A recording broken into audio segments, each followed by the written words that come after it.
a guest today that is going to be speaking to us all about, can I say women's health? Yeah, you could say women's health. All about women's health. She's going to be giving us gems. She's going to be giving us all of the things that we need to know in order to keep ourselves together. So without further ado, I'm going to let you introduce yourself. My name is Kennysha. I am a holistic reproductive health advocate, a menstrual health coach. I consider myself a womb center doula, meaning that I focus solely on the womb. Sorry, solely on. I get yelled at all the time. Let me give you just a little bit of background before we even get started. You gotta keep this mic up and you gotta keep it close and you gotta talk because we get yelled at. Okay. Like, okay. Just stern. You know what I'm saying? Yeah. Get comfortable. We good? Oh, that's the finger. Oh, okay. Yeah, the finger. So keep going. Okay. So I am a holistic reproductive health advocate, a menstrual health coach, and a womb center doula, meaning I focus on fertility and postpartum. And your name is pronounced Kennysha. Kennysha, yes. Kennysha. Okay. Menstrual health coach. Yes. What is a menstrual health coach? So a menstrual health coach is someone who coaches you through you navigating your natural menstrual cycle. All of our cycles are different. They're not the same. Although we all have the same parts, everybody's cycles are different. So I help women really like go along that journey to navigate their cycle. So like cycle tracking, cycle seeding, which is like matching your foods based on what phase cycle you're in and stuff like that, and adapting their lifestyle to not really accommodate, but to align better with their cycles to help them reduce any type of like discomfort or things that they have going on within their womb spaces. I like all of that. How did you get here? Before we dive into all of those things, how did you get here? Because I have so many questions. You want the long version? What do you think is important? Like we got a little bit of time for the long version, but like. So I'll start with myself as from 15 to 17 years old. Okay. I always had really bad menstrual cycles to where I would stay home from school. I would just be in the bed because I would have really bad cramps and I didn't understand why I had them like that, but I just knew I needed to stay home and sleep. I'll go to school and have to go home most times. I have allergies to certain aspirins and stuff like that, so I really didn't take those. I was supposed to take Motrin, and up to when I was 17, I used to experience off and on cycles for like a month, really heavy ones. And I remember I was 17, almost getting ready to turn 18, and I had this really long cycle. And I'm like, this is, like, I gotta go to the hospital. So I went to Children's at the time, and they told me that it was normal, that just go home and take some Motrin, and it's gonna slow itself down. It's gonna stop itself. And I'm like, okay. My mom was with me, and I'm looking at her like, are you gonna say anything? Because that doesn't even sound right. But she's just like, impatient, ready to go. Her stories, her shows is on, gotta go catch Judge Judy and all of that. So she's just like, looking at her clock. I'm like, all right, that's fine. So we ended up leaving. I go home. I didn't take the Motrin. I'm like, I'll just, whatever. A couple of days go by. It, it clears itself up. And then fast forward to my first pregnancy, I didn't really understand what I was going through within my body. Mm-hmm. So when you conceive, there are signs that you have, but you don't know the signs if you don't know what the signs are. Mm-hmm. So I'm thinking I'm infertile. I'm getting insecure because I'm like, why is my test positive? And eventually it does become positive. But then like during my pregnancy, I didn't understand the changes in my body, stuff like that. So I was doing lots of research day and night. I had what they call through WIC, like a, what is it? Like WIC? WIC. WIC, Women, Infants, and Children. Yeah, through WIC. Yeah, through WIC, they gave me a like a birth assistant person. I forget what it's called. Okay. But she wasn't really much of help either. She wouldn't answer my message and stuff like that. So I'll be up all the time doing like thorough research. And then after I had my son, I was documenting like breastfeeding, how much milk I was pumping, sharing my birth story, which my birth story was like kind of traumatic because the whole time I'm advocating for myself and they're like, don't touch me, don't do this, don't do that. And gotta get into everything. yeah, it was just so like, it just was, I'm like, this is crazy. So it was like my personal journey. So after I had my son, I'm documenting everything. People are coming to me, family, friends. Oh, how do you get that much milk? Or, what did you do for this and this and that? And I'm like, oh, and I'm sharing everything. And the whole time I'm kind of being like a doula, but I don't even know what a doula is at the time. So I was just like doing the work for a while until I knew what it was actually called. And then I ended up going to RCC, Roxbury Community College for Health Sciences. I finished there. With Associate's degree, sorry. And then I went to Lincoln Tech in Somerville for a medical assistant certification. And I got into that field and I didn't like it because it was just so medicated. Like So I stopped that. Then I went back to school where I am now to finish my bachelor's degree in public health. But really, it was just like my personal experience, my pregnancy, my own menstrual cycle stories. And then my mom's cancer, she had colon cancer. But I remember the tumor was like protruding against her uterus and her oncologist was like, oh, let's just remove it. Let's just take it out. Her uterus. Okay. And I'm like, she has colon cancer. She says that she doesn't feel any pain or anything like that with the tumor being so. Why are we touching her uterus? And my mom was just like thinking that it was going to give her prolonged life, but it wasn't. She was in stage 4. Like she was trying to find something like, okay, if I do this, it's going to give me more time, but it wasn't. But they weren't giving her that information. It was just, let's just remove it. You don't need it. It's fine. Just listen to the doctors and say, the doctor said I should do this. Right. But so when I was hearing them treat her womb like nothing, oh, you don't need it. You'll be fine. You know, you're in your 50s. You don't plan on having any kids. It doesn't mean that her womb stops. Yeah. So after that too, I'm like, okay. So I was helping her through that, but she ended up not getting the surgery. And then when they actually decided to go in to just remove the tumor if they could, they found that she actually had, like they couldn't tell what the tumor was because she had so much, like everything was melted from radiation and chemotherapy. Oh my God. So it's like, imagine if y'all did decide to do that. Like it would still be pointless. But those words stuck to me like, you don't need your uterus anymore. You don't need your womb. It's fine. I'm like, it is. She does need it. Yeah. So after that, I went more into taking doula work seriously, like for birth and everything like that. And then over time, a lot of my clients were starting, I was noticing they were like having losses, whether like prematurely, meaning like even before the birth. Okay. I appreciate all of this information, but I'm just collecting questions and I have to ask. So first question is, when you say you had bad periods, what does that mean? Was it just pain or was it like pain and like flow? Your flow was heavy? It was pain. It was heavy flow. So when I first started my cycle, I think I was in the 4th grade. So if I remember correctly, I was about 9, 8. I was in February, so I was about like 9 years old. I was always older in my classes. And I used to bleed through my pads then as a young little girl, like bleeding through my pads and like getting up, seeing a brown spot in my seat every time I got up, or getting up and my friend's like, oh, you got something on your butt. Yeah, the most embarrassing thing that can happen to a grade school child. I remember. Yes, I used to bring a sweater to school every time just to make sure I had something to tie around my waist. I used to go to the bathroom taking like the old school, really like hard brown tissue and just making pads. Like additional protection. But I kept the old pad on. And you know what's so crazy is we've been getting periods since the beginning of time at different, different kinds, like different pain tolerances, different levels or whatever.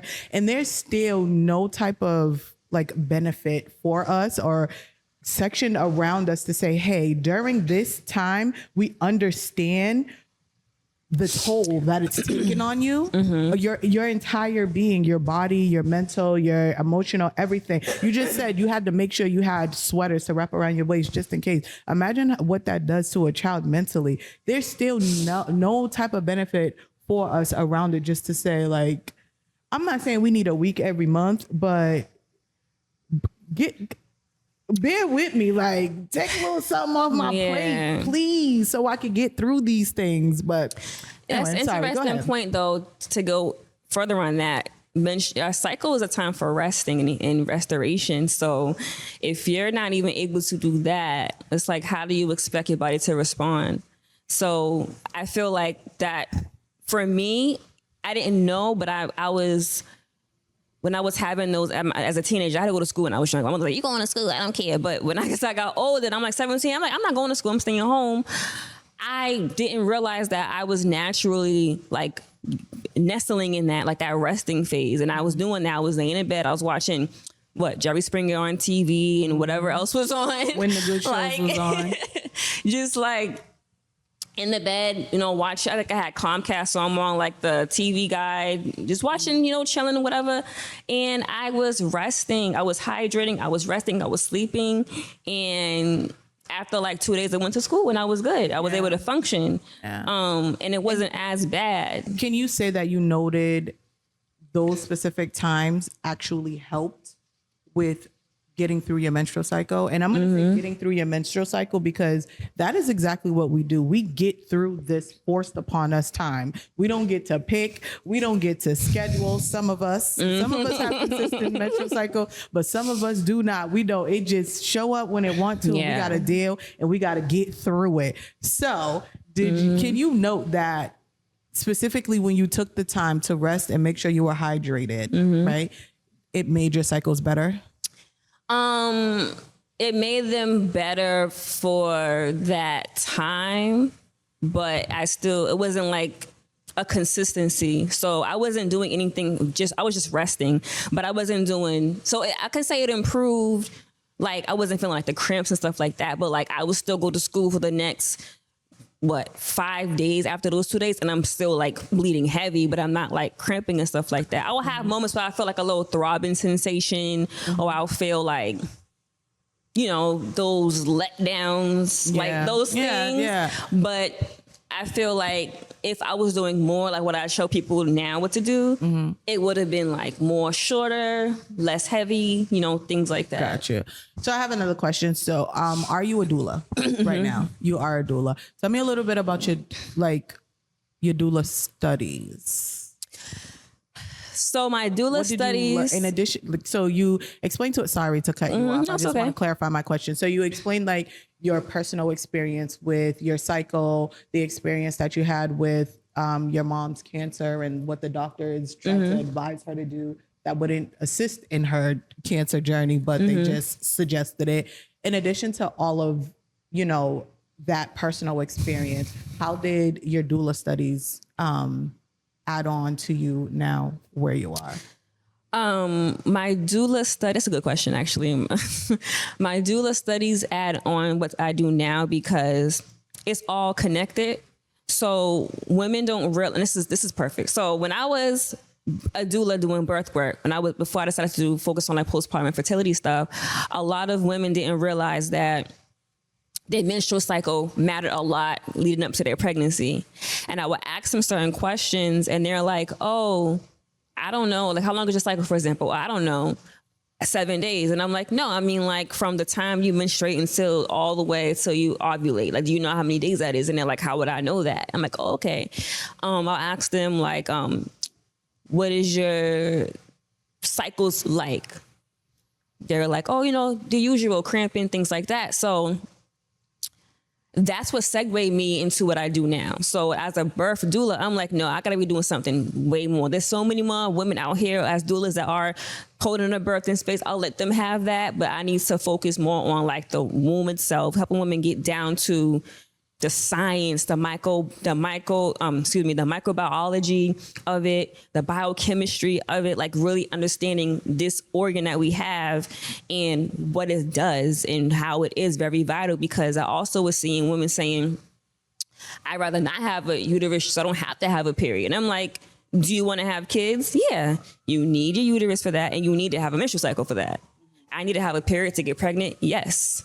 Why do you think you miss it when you are pregnant and something happens and you don't have one for a while? They're like, oh, yeah, that makes sense. Well, what happens? And I have to go through that. So I'm like, yeah, I'm needed more so here.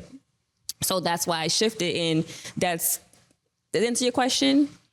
It does. Yeah. Keep going. Oh, okay, I was making sure. So, yeah, so that's just how like the doula work connects. So I consider myself a womb center doula for that reason, because I focus on fertility and postpartum. I do assist a little bit with the birth and pregnancy, but it's more so like preparation. So if you tell me I want to conceive and stuff like that, you have goals to conceive, I help you prepare your womb for that. If during your pregnancy you need help figuring out nutrients and stuff like that, I assist you with that, and even like birth plans and stuff like that. But I really focus on like the care and like personalized one-on-one care with the womb itself, because that is what I'm passionate about. So that's where my question came from, because not a lot of people know that doulas are not just birth center. Like their focus is not just the birth. Doulas have a wide range of specialties underneath their belt. So that's where the question came from. I really wanted you to explain, like, as a doula, you can have these different specialties or modalities, if you have it, that you focus on. So that is really, really interesting. I had another question for you and I just totally lost it, Harvey. Oh my gosh. So tell this conversation ain't for me, so I'm gonna sit right here. This is what it is. So when it comes to wound health, right? Can you break down for me like the different categories of health? So you've mentioned nutrition, you've mentioned rest, and like what are some like the different categories and like some things that people can do to take care of their womb, what women can do to take care of their womb? Gosh. So this question, I'm gonna answer it, but it's like an unpopular opinion. Like people will take it as that because nobody wants to hear the truth. But it is what it is. So if you get it, you get offended, you get upset. It is what it is. So yes, hydration, number one, drinking lots and lots of water, like daily. Okay. Before you go into like the things that we could do, tell us the different categories, like the tree branches, right? Yeah. So we have womb health. What are the different parts of womb health? So I'll say hydration, nutrition. You can, if you're into it, herbs, which I also consider nutrition. I call it herbal nutrition.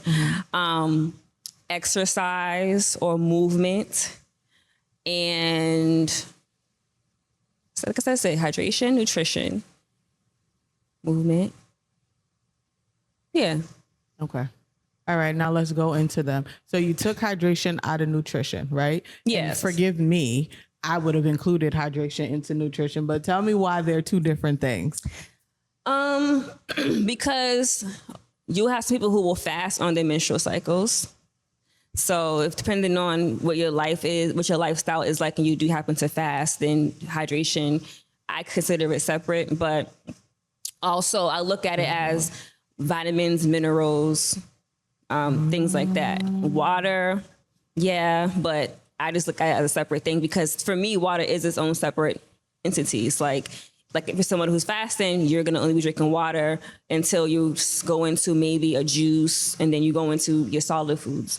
So that's. Gotcha. Okay. So hydration through drinking water, hydration through. You can do it through juicing. You can have smoothies. Even though it's not really so I will say high water content fruits and vegetables. Okay. Like that have a lot of water in them. So like your cucumbers, your apples, just watermelon, melons, like all those things that have a lot of water content. People even, you can juice those things and drink them, hydrate off those. You can get electrolyte stuff like that through watermelon juice, melon juice, pineapple juice. Those are other ways. People just like, I don't want to drink water. Water don't have no flavor. That all the time too. So, but there's other ways you can hydrate for sure. Got you. And you said hydration, nutrition, moving. Yes, movement. Any type of movement in particular? On your cycle, or I would say movement in general, getting your stretches in, if you're into yoga, things like that, because you want to make sure that you are improving circulation, keeping the circulation going. Even if you're on your cycle, I know it's hard sometimes to move around, but even in your bed, you can just do some stretches. You can just do some like child pose, breathe, focus on your breathing and things like that. Mostly for circulation, to keep the circulation going through. Now, that's a great question. And you said during your cycle or before your cycle. So during your cycle, you're in pain. You don't want to move. You don't want to do anything. Mm-hmm. What would you suggest? Like, I'm your patient. I'm like, listen, when I get my period, I don't want to do nothing. I don't want to do a damn thing. What would you tell me? So I'm not an enabler at all with my clients, though. I tell them straight up, you have to try. Yeah. Like, I get it, but do something. Like I said, you can do stretches in your bed. You can get up when you walk to the bathroom, do a little quick, something gentle. You don't have to do anything strenuous. Something just gentle. Stretch your arms, getting with crisscross with your legs, lean forward. Just little things that feel good to you. You don't have to do anything that doesn't feel good, uncomfortable for you. But I always just say, just try. Gotcha. Even just a little walk up and down the stairs, get something to drink, come back up, stretch it out, wiggle it off, lay down. Quick question. And then I want to start talking about like medical conditions that could stem from the womb. But I have a quick question really quick. What was your most favorite thing to learn while you were doing your studies? The most interesting thing you learned while doing your studies? That it is possible to heal yourself with nutrition and herbs. People don't believe that is possible, and it is true. So that's it right there. And you learned that in your studies? I learned it in my studies and within my personal life and with helping people achieve that goal. Do you want to talk more about it? Yeah. Okay, tell me more. So I'll tell you about a client. Okay. I'm not going to say her name or anything like that. But so she was someone who had fibroids. That's a great segue, by the way. Go ahead. She had fibroids, and but she had other things going on hormonally and things like that. Like things from, I'm not going to get into what she said to me, but just like things that she's experienced before. And it made it difficult, she felt, to conceive. But she was at this point with her partner where she wanted to have a child. And so she's like, but we've been trying, nothing's working, I don't know what to do. She already had a fibroid surgery prior, but the fibroids ended up coming back. So I did like a consult with her and everything like that. And at the time, I still have it, but at the time I did, I had this program for fertility, and it's a 3-month program, and I did it with her. I signed her into it and everything. And for 3 months, I just kind of helped her reset herself. She already had the goals to go plant-based. She already had the goals. She was ready to do the work, which made me kind of say, okay, you know what? I'm going to go ahead and we're going to do this together. So her already being in that headspace of this is what I want to do. Like, I deal with people who want to do it, but they don't want to do it. They like the idea, but they don't like to do the work. She was ready to do the work. And she did the work. So we met weekly. I gave her guides, tools, things like that, information. We had sessions where I give her educational, slides and like things like that. Like I was teaching her, showing her, not just giving her information, but showing her how to use the information. So like tracking her cycle, testing herself for when she's the most fertile, what herbs, things like that, how to adjust her personal life into that lifestyle. So taking parts of her daily life and making small changes here and there, nothing too big, but things that she was comfortable shifting around. And by the 3rd month, she had a positive pregnancy test, and she just had her baby a few months back. Congratulations to her. That is amazing. Her fibroids were shrinking in the process. So she showed me her scans where you can see like the centimeters. It was like they were shrinking. They were shrinking, yeah. So you have a plan, but what does the plan include? And then I want to get into like what exactly you're doing with the herbs. The program? Yeah, the program. The program... I'm not offering it now, but the program it really just entailed one-on-one sessions. So we would have, I'll say 6 to 8 one-on-ones, You will get direct contact with me, business hours, obviously. I give you recipes nutritionally, like food wise, herbal wise, whether it's teas or steams, whatever the case is. It was mostly a lot of education. Like when we meet, like I'm teaching you, you have homework, meaning that you have tasks, things to try, things to test out, and let me know how it goes, and then let me know how you feel afterwards. Mm-hmm. So basically, it's a 3-month process of us creating you a personalized plan for you to take those practices and continue on and improve. So the goal was for her to actually start to conceive, I want to say, like that fall. But she was like, I'm feeling so confident, I'm going to just go for it. And she did. And she conceived. So and the practices, they're obviously lifestyle changes, right? Mm-hmm. So it's the way you eat, the way you exercise, the different, what you do on a daily basis, how often you get up, sit down, how much sleep you get. And consistency. Gotcha. Yeah. Gotcha. And then what are you doing with the herbs? Like, is it teas that you're drinking? Are you doing vaginal steams? So, what did he say? So, he said smoking it. Are you smoking it? Oh, no, not smoking it. Not smoking. Oh, well, just really quick. So, I went to the Museum of Sex, and they do have herbs that you can smoke. That's not weed, but it's like libido inducers, right? Mm-hmm. Yo, write that down for a friend of mine's that may be interested in that. And we got 2 different kinds, 2 or 3 different kinds. We tried them, and they actually really worked. It was fun. Yeah, anyway. We didn't smoke our herbs though. Okay. So I give her herbal infusions is really what I was teaching her. So I teach her about teach you about herbal infusions, different types of ways you can make your teas more medicinal. So really getting the benefits out of the herbs. Okay. So she mostly was doing herbal infusions, and she was drinking those about 1 to 2 cups a day, consistently. And then she did try some steaming. Someone else I was working with, she wanted to only just focus on steaming, so she did her steaming for her. Hers was just to improve her cycle. Gotcha. Yeah, that's really mostly and it's vaginal steaming. Mm-hmm. So you're for vaginal steaming. I'm for vaginal steaming. Gotcha. And so I have so many questions. I just have to collect them, get them together. What are some of the best things to have? I'm not going to say leaves or flowers, but what are some of the best things to have in your herbs for infusion and then for steaming? It would depend on what your goals are. Gotcha. So what I see often is a lot of women, what herbs do you drink for this, or what herbs do you drink for that? It really depends on that person. Somebody can tell you that they drink Vitex or the chasteberry, or they drink red clover, but you may not need, because certain things, if someone's drinking a recipe or a herb that rises their estrogen, and the last thing you need is estrogen rising, and you're drinking that, then you're gonna do yourself some harm. But I always say, to start, for people, you can't go wrong with red raspberry leaf. That's people say it's nasty, but it's one of my favorites. And burdock root, which is a very bitter herb, but it is high in iron. It's a detoxer for the liver. It helps you balance your hormones, things like that. So, does it build your sex drive? Because I feel like they told me about that in Dominican Republic. Is that in Mama Juana? Everything in the Dominican Republic increases your sex drive.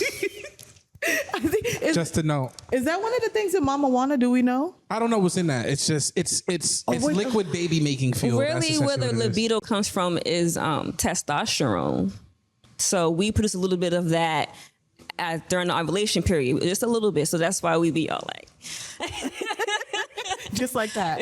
So, I can't say because I don't really focus on libido, because for me it's if you are balanced, you're gonna have a libido. Yeah. So I don't really yeah, I wouldn't know to tell you, be able to say yes or no on Gotcha. that one. So if someone was like, I want to increase my sex drive, you're like, you gotta go talk to somebody else because I can't really help you. No. I would ask them like why, like what's making you say, like what's making you think you need to increase that? Because sometimes it's all in your mind. It was and no offense, no shade, but no, seriously, she was in a bad relationship. It was a lot going on with her up here to where when it was time to get down, she was just not really there. She didn't, so, and she ended up coming to that conclusion. I wasn't going to tell her that, girl, it's your relationship. I wasn't going to tell her that. Because I knew because part of the work too is the conversations and I create a safe space. So the stuff that people tell me, I'm a listening ear. I give them my perspective or things like that. And I knew she would come to that conclusion on her own. I didn't have to tell her that. And she instantly messaged me like weeks after, like, girl, it was him the whole time. Because I thought I know, boo. Yeah. Nothing wrong with this sex drive. Okay. So it really, and then people don't realize it's true. Your body responds. Like, you ever see a man that you're so attracted to and you just feel ready? You don't even it's a real thing. That stuff is real. And so if you with a man and you don't feel, never mind. Yo, can I give a little advice from my mans out there real quick? Go in regard? Just wash one dish. Yo, have your wife come home with the dishes clean, the floor swept, and trust me, y'all gonna be fine. It's chemistry, meaning chemicals in the body that makes you feel that way. So if you're not chemically in line with somebody, I look at everything as a science. That's my 2-year-old's name. His name is Science. Really? Yeah. So everything, how I look at everything is just very scientific, biologically. That's what it is. It's chemistry, chemicals. When I see my husband, I'm like, every day, I'm like, whoo, he is fine. I'm just always hot. But because we have that, it's just I can feel it coming off of him, same with vice versa. So that's a real thing. And I think for her, she doesn't have that. And that's why she was just like, oh, let's just do it. Hurry up. That was her energy all the time. Once she got out of that situation and started to get into self-love, self-care, start really treating herself good, going out, seeing herself, having that feeling for herself, damn, I look good, I feel good, meeting someone else, and then it's who she's chemically connected to, she's like, I don't have any issues because she didn't have them to begin with. There you go. Yeah. So I have a few questions. I always have questions. I got to change my name to something question. It's almost like a show where you ask questions.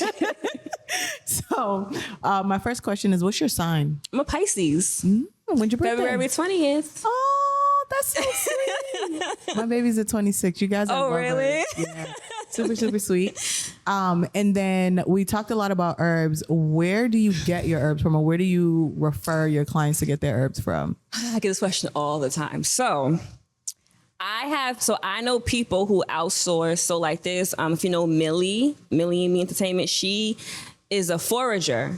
There's people out here who forage and they get herbs and they dry them out and things like that. Sometimes I forage mine depending on, sometimes on time I'm outside. I don't be outside in the winter.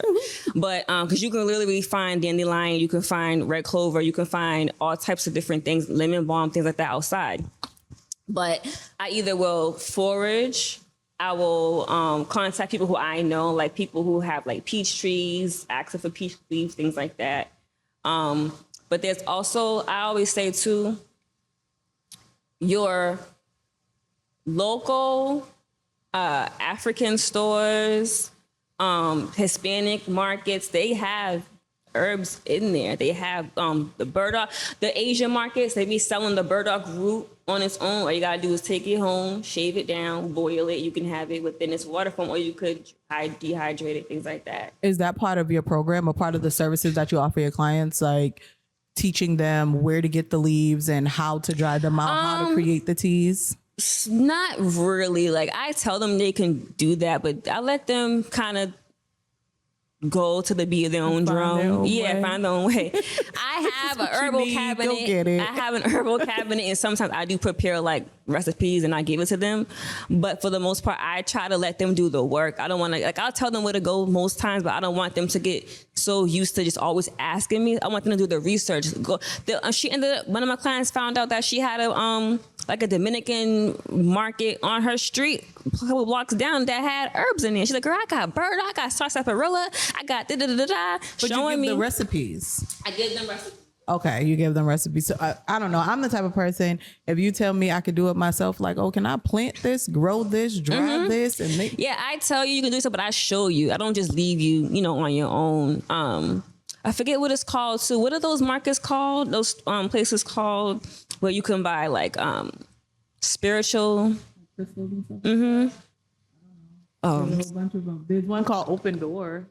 No, like what is it? It's called. It has a name for it. I forget what it's called. But those types of stores too also have herbs. But there's a place on where is it? I get my herbs personally from people who have the things already grown and they dry them out and they ship them out. Or there's also outsourcers on like Amazon who have farms and they sell the things on Amazon. Gotcha. Too. Gotcha. I think that was all my questions in reference to that, but I wanted to talk a little bit about the different type of medical conditions that can be rooted from the wound and the different things that we should be looking for to determine whether or not we should probably seek some medical attention. Okay. So I'll give you one to start with. So we talked a little bit about fibroids, and I feel like we're all at an age where we should probably know a little bit more about perimenopause. Mm-hmm. So you're asking me about perimenopause? So I feel like those are rooted within our womb, right? Mm-hmm. Our womb health. Do you know, or can you give suggested tips on what we could look for in our body on a day-to-day basis to determine whether or not we should probably seek medical help, or if there's things that we could do to kind of manage it if we know that we're already overall? Yeah. Okay. So I always say go back to the old school way of tracking your menstrual cycle. If the app you use does not allow you to tell the basal body temperature, you can't log your mucus consistency, things like that, that's not a good app to use. But I just say go back to, first of all, how we used to track our cycles. Get you a planner, a calendar, and color in the days red that you're bleeding. And then, just log how you're feeling, what's going on. Keep a log, and if you constantly see that you're bleeding for, more than 4 days heavy for most of that time, you're constantly seeing that you're writing down that you had excruciating pain or cramping, things that make immobilize you, things like that, and it's consistent, that is a telltale. If you're having pain with intercourse, that's another one. Not the good pain, but the pain where it's that doesn't feel good constantly, no matter the angle, and even afterwards, after you're finished and you just feel like a real bad cramp hitting you, that's another sign. What else? Increased fatigue. If you're always tired, to the point where you just don't want to do nothing, you just want to mope around, just no energy, no interest in anything, that's another. All these things combine most of the time, not just one thing. People too, I say, when they're oh, well, I think I have PCOS because I have a little bit of chin hair. Well, what else do you have going on? And I have to ask other questions what's your cycles like? Are they heavy? Do you have pain? Things like that. Oh no, just have a little hair on my chin, nothing else. So you don't have PCOS. You have a hormone imbalance, most likely, and that's what you should focus on. So just knowing not just saying you have one thing and thinking out one thing, it means something's wrong, but a category of different things or a list of things where it's okay, I have this, and this, I should go. Yeah. If that and I feel sense. that's what people they get lost in self-diagnosing.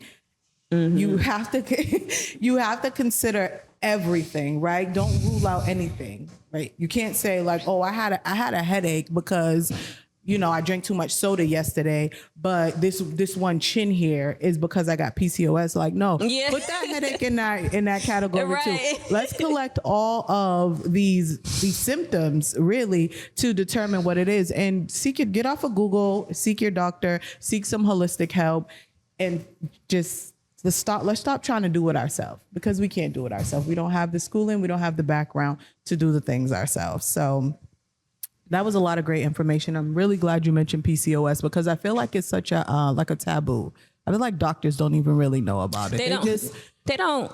I feel like if they can't figure it out, it's polycystic ovarian syndrome, and they call it polycystic ovarian syndrome. They misdiagnose on your ovaries, so they misdiagnose fibroids and PCOS a lot, and they even sometimes tell you have one or the other when you have one or the other. Like they don't know. Most times they're still learning, they're trying to figure it out. Yeah. But they'll diagnose it. They'll diagnose you with it. But anyway, I've had people be misdiagnosed with endometriosis. Wow. They didn't even have that. Wow. So, yeah. I have another question. Mm-hmm. What's a guilty pleasure you have? I know that's kind of off topic, but you're a Pisces. Guilty pleasure. So this is probably not even really a guilty pleasure. I like a lot of sugar, like sugary drinks and like fizzy, sparkly drinks. Yeah, like that's, yeah. Because I don't know, like for a long time, so I stopped drinking like soda and stuff like that. But then now that I found other alternative ways to make my own things like that, I have to have them in the fridge. I have to have a fruity, fizzy drink with sugar in it, like sugary drink, yeah. Give me an example. Like the poppy sodas, or like the Olipop sodas, or like sparkling ciders. I usually sometimes have like a whole row in my fridge on the door of like sparkling Martinelli's apple cider. I feel like that's not guilt. Like, that's what I said to you. I'm not. Listen, I am. That's so innocent. I don't know. What else? So give me yours and let me see. Oh, give me one of yours. Something that I can probably see if I can think of. If we're talking about food, Mrs. Freshly's honey buns. Okay. If we're talking about food, but like there are other guilty pleasures. I mean, like what?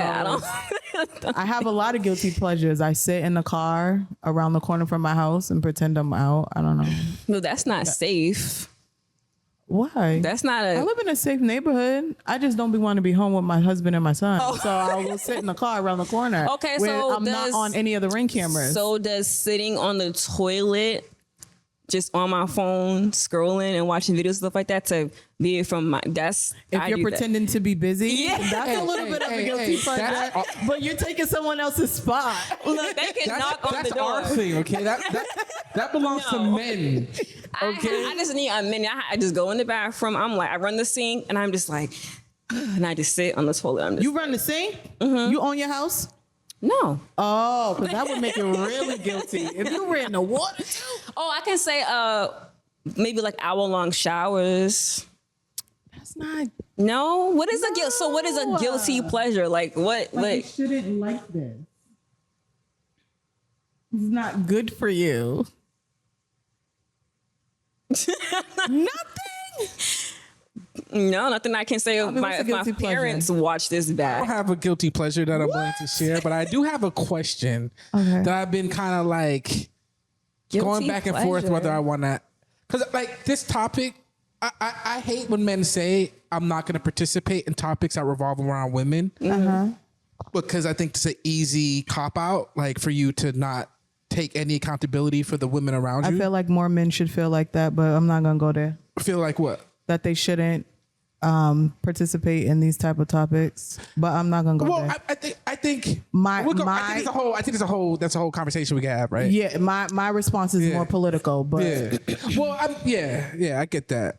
As someone who's married to somebody for as long as I have been, who's so invested in her well-being, like me not paying attention to this conversation, I think would be irresponsible. Yeah. Because I can learn something that I could bring to her. I mean, she's a labor and delivery nurse. I don't think there's anything I can teach her about this topic, but I'm invested. We share a child. I should know her health. Right.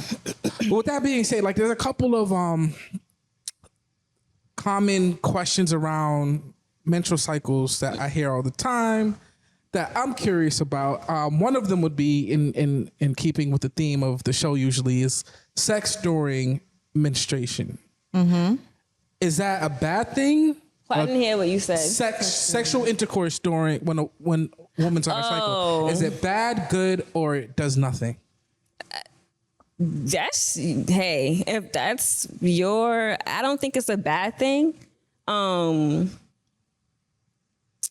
That's just people's preference. Really, it's a preference thing. I haven't seen any research or data that says that it's bad. The only bad thing about it, the misconception is that you can't get pregnant, and you still can get pregnant. That was my next question. Yeah. I mean, I knew that, but I feel like I'm so happy about what you do because when I used to tutor like biology and anatomy and physiology, people would ask questions that I thought were obvious. And I'm a guy and I don't know anything, right?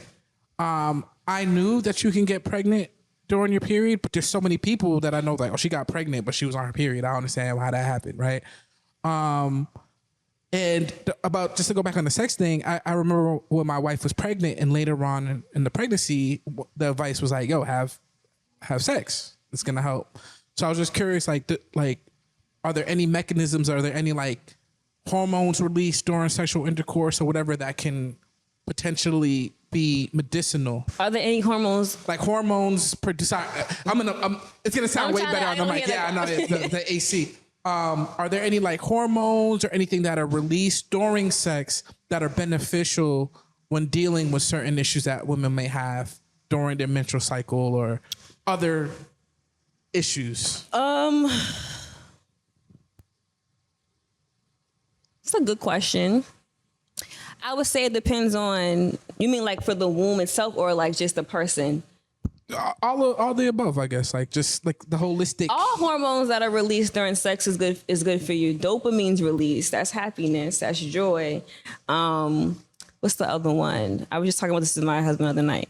I can't remember the other one. What is it? I know you have dopamine.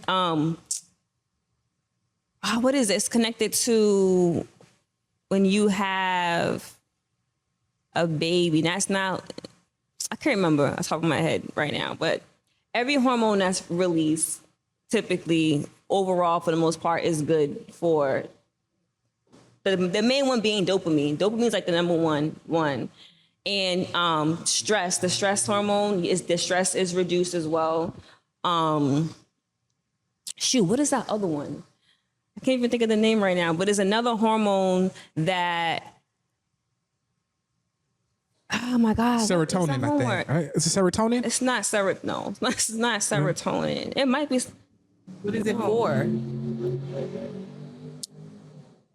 It's around dopamine. It's like related to happiness. It's related to relieving stress. It might be serotonin actually, because it might be serotonin because serotonin, dopamine, serotonin, endorphins, and oxytocin are the happy hormones. Yeah, I said when you have baby. Yeah, but yes, it's serotonin because cortisol and serotonin do this thing where like people who they can't sleep, who have like what's the word? Like insomnia? Mm-hmm. So the reason why is because the cortisol levels is at its highest peak, where by the time melatonin tries to come in, it can't get to its peak to get you to be tired. Mm-hmm. And serotonin helps. So like that's why like after the fact, like after you typically you feel just like a release of stress. It's just like everything just kind of centers you back and brings you back to feeling good. That sounds like putting sex in the positive corner. Sex is positive. Yeah, there you go. Okay, all right. You heard Why that? wouldn't it be positive? I mean, depending on how you heard like, what expert. you're doing with it. I think sex is positive, depending on what you're doing. Like, so have sex during your period. Yeah, because there's a stigma behind it, obviously. That's right? your choice if you want to have. I don't have sex on my menstrual cycle because I think about the bacteria. It's a cleanse. Like it's a natural cleanse. So I think about all the things that my body wants out. I want it out. I don't want my partner getting it on him. I don't want that getting on me. I don't want that possibly going back up. None of that. I want it out. I don't even use tampons. Really? Yeah. Okay. I mean, I don't know. I don't know even what yeah. You got to think about, like I said, it's a cleanse. Oh, because you're keeping. No, because it's a cleanse. So you create stagnation. That way you create a stagnation of your flow. And you can't even really see what your flow looks like. You can't determine what's going on. Your flow will tell you, menses will show you something's going on based on color, based on what you may have going on with your mucus that you can see. So if you're using, what they call it, plugging yourself up, when they say that, you can't, for one, see what's going on. And also you are creating a stagnation. Your flow can't flow out. It's like you're really putting a plug in. So when you're having intercourse, you're plugging, you're still doing that. So I mean, it's anybody's choice to do whatever they want to do, but I don't do it. So you would say that's not one of your guilty pleasures. That's not who? You would say that's not one of your guilty pleasures. That's not one of my Definitely guilty not. All right, pleasures. So would watching true crime documentaries and scary stuff like that be a guilty pleasure? That I guess so. Yeah. like if you do. stay up late and no one knows. I get into it. Yes, the documentaries of the serial killers and stuff like that. Yeah. But I feel like what you said really quick before we got our signal, what you said about menstrual cycles being a cleanse, right? Because we know that it's a shedding, right, of our lining. But I've never really heard it referred to as a cleanse, like a chemical cleanse, or like you said, a bacteria cleanse of the body. I didn't think about it that way. It's a uterine cleanse. So, okay, perfect. So let's walk through it. So the first thing that happens when you are pregnant, you miss your period.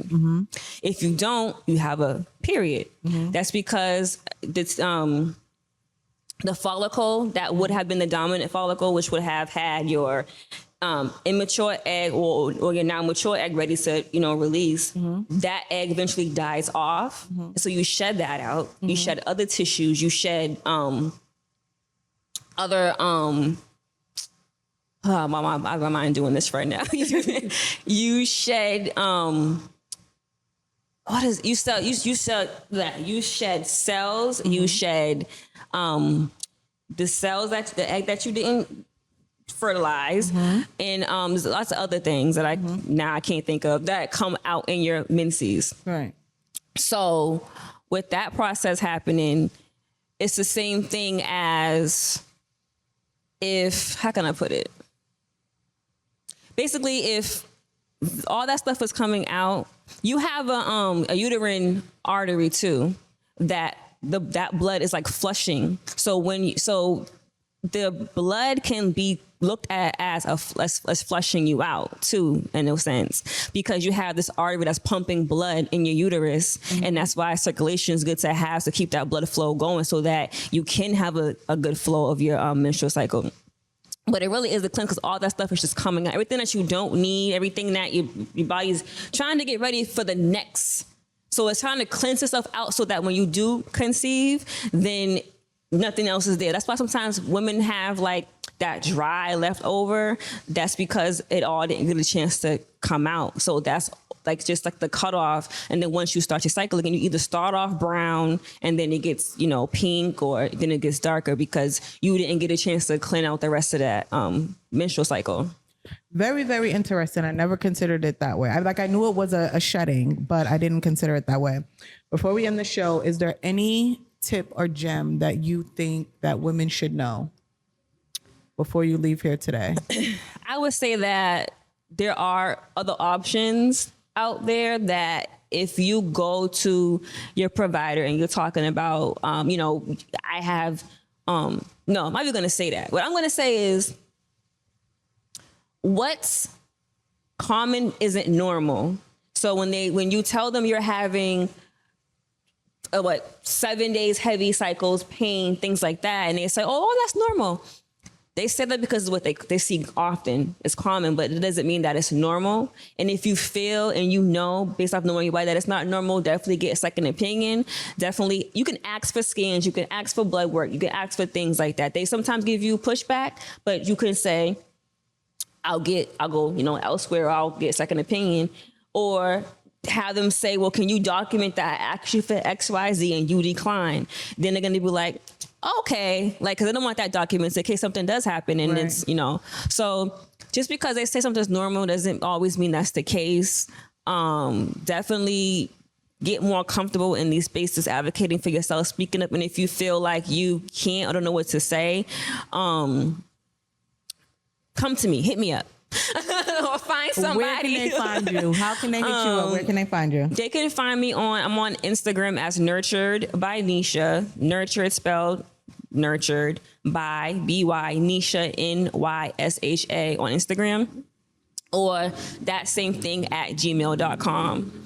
But not just aside though, because even if you can't contact me, have somebody go with you. Have a sister, a cousin, a friend who's gonna have your back and have them go with you. Because we used to do everything as a community and we don't anymore. Like, bring somebody with you to the clinic with you or to the hospital with you and tell them what your goals are and have them help advocate for you to get what you need. Gotcha.